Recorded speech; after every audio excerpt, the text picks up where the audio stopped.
बिस्मिल्लाहिर्रहमानिर्रहीम। तो बेटा अब हम जो नेक्स्ट जो है इसका ब्रेकअप बनाने के लिए, ब्रेकअप टेबल तैयार करने के लिए हम एक चीज़ देखते हैं कि जब आपको हायर परचेज़ प्राइस दिया गया हुआ है जी बेटा, वो आपको सपोज़ कि उन्होंने दे दिया है 50,000 रुपीज़, जबकि आपका डाउन पेमेंट जो की गई है उसके बारे में बताया जी, वो आपकी टोटल है जी ₹10,000 वो डाउन पेमेंट पे की है, जबकि 4 इंस्टॉलमेंट्स ही हैं जो ईयरली बेसिस पर 4 इंस्टॉलमेंट्स आपने पे की गई हैं और उसकी अमाउंट कितनी है 10,000 पर इंस्टॉलमेंट। बेटा हर इंस्टॉलमेंट की प्राइस वो 10,000 रुपये है और रेट ऑफ इंटरेस्ट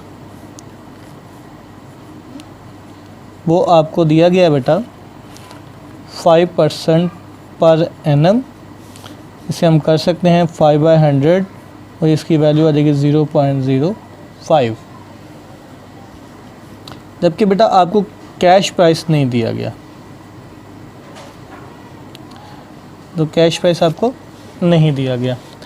तो देन हम क्या करेंगे, यहाँ पे अगर हम एक चीज़ को नोट करें कि डाउन पेमेंट दी गई है, उसका नंबर इंस्टॉलमेंट भी हमें दिया गया है और जो इंस्टॉलमेंट की जो अमाउंट है वो इवनली है कि वो इक्वल है तमाम के तमाम पीरियड के अंदर हर इंस्टॉलमेंट की अमाउंट 10,000 ही है।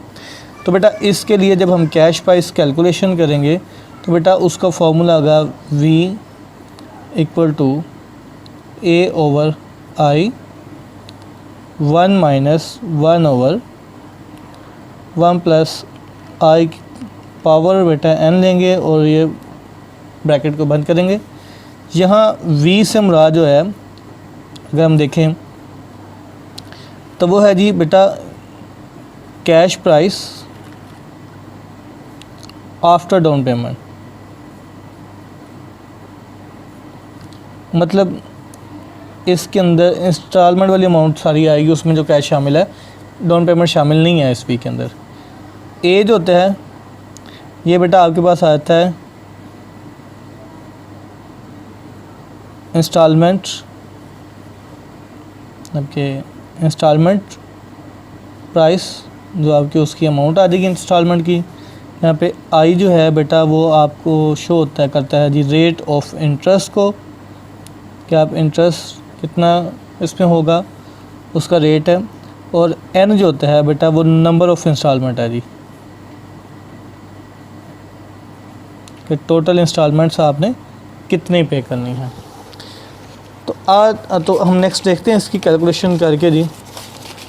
तो इसकी अगर हम कैलकुलेशन करते हैं तो उसके अंदर बेटा फार्मूला लगाते हैं, हम अपना कोशिश करते हैं कि इसको देखें कैलकुलेट करने की। तो V = A/I ब्रैकेट बड़ी ब्रैकेट लगाएंगे 1 - 1/1 + I पावर n और ब्रैकेट बंद करेंगे।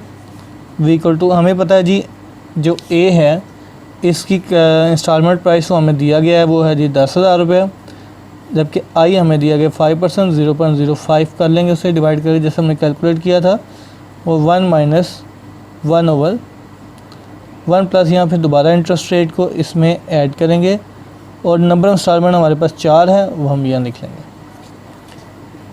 तो बेटा जब हम इस 10,000 को इस पर डिवाइड करेंगे तो जो अमाउंट आती है वो हमारे पास आ जाती है 2 लाख रुपीज़ में आ जाएगी 1 - 1/, तो 1.05 की पावर बेटा आपके पास 4 आती है।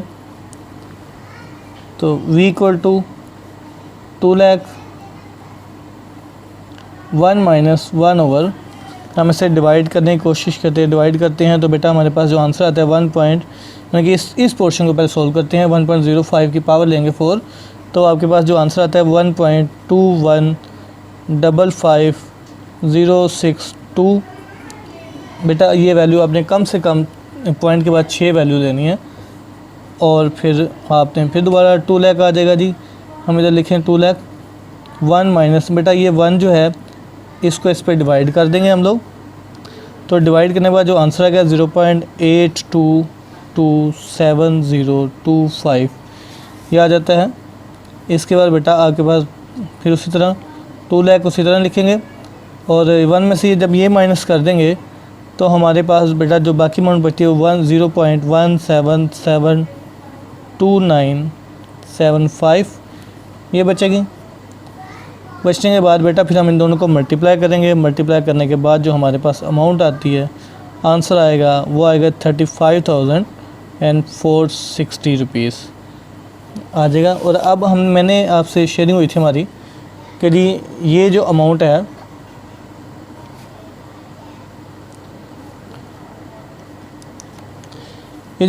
है हमारी ये इसमें डाउन पेमेंट शामिल नहीं है। तो डाउन पेमेंट को हम शामिल करेंगे इसके अंदर। तो शामिल करेंगे तो फिर हमारे पास एक्चुअल कैश प्राइस आ जाएगा। Cash price equal to down payment plus ये जो आपका रुपीज़ अभी आपने वी कैलकुलेट किया है, तो लिख लेंगे जी वी। कैश प्राइस डाउन पेमेंट बेटा आपकी वो हमें दी गई हुई है, वो भी 10,000 रुपीज़ है। और जो हमने वी कैलकुलेट किया है दैट इज़ 35,460। तो बेटा इसे हम ऐड करेंगे तो हमारे पास एक्चुअल कैश प्राइस जो आएगा 45,460 रुपीज़। ये हमने कैश की कैलकुलेशन कर ली है। अच्छा, अगर अभी तक आप लोग इसे गौर करें तो बेटा इस फार्मूले से हमने सिर्फ कैश प्राइस की अमाउंट निकाली है, इंटरेस्ट की कैलकुलेशन नहीं हुई।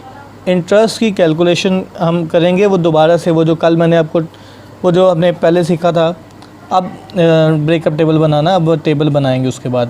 देखिए क्योंकि अब हमारे पास कैश प्राइस भी है, हमारे पास बेटा रेट ऑफ इंटरेस्ट भी है, इंस्टॉलमेंट प्राइस भी है, नंबर ऑफ़ इंस्टॉलमेंट भी दी गई हुई हैं, डाउन पेमेंट भी है। लिहाजा अब हम दोबारा से ब्रेकअप टेबल वो वाला तैयार करेंगे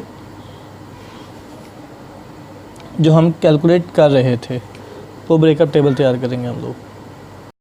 Thanks for watching this video by Rizwan Asim.